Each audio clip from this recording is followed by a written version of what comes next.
जय Malhar news चॅनलच्या सर्व प्रेक्षकांना सपना चौधरीचा नमस्कार।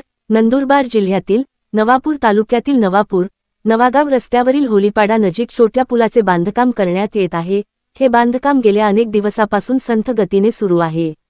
पावसाळ्यापूर्वीच या पुलाचे काम पूर्ण करणे अपेक्षित होते, परंतु पावसाळा सुरू होऊन देखील पुलाचा भराव व्यवस्थित न केल्याने पर्यायी रस्ता पाण्याखाली गेल्याने येणाऱ्या जाणाऱ्या वाहनचालकांना मनस्ताप सहन करत या साचलेल्या पाण्याच्या डबक्यातूनच मार्गस्थ व्हावे लागत आहे।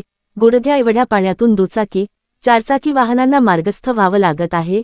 नवापूर तालुक्यातील ठेकेदारांची मुजोरी वाढल्याने मनमानी पद्धतीने काम करीत असून त्याच्यावर जिल्हा प्रशासनासह संबंधित विभागातील अधिकाऱ्यांचे वचक न राहिल्याने त्याचा मनस्ताप मात्र सर्वसामान्य जनतेला सहन करावा लागत आहे। अर्धवट असलेल्या पुलाचे काम लवकर पूर्ण करून भराव व्यवस्थित करून वाहन मार्गस्थ करण्याची व्यवस्था संबंधित विभागाच्या अधिकाऱ्यांनी ठेकेदाराकडून करून घ्यावी, अशी मागणी जोर धरू लागली आहे। नवापूर प्रतिनिधीसह सपना चौधरी, जय मल्हार न्यूज, नंदुरबार।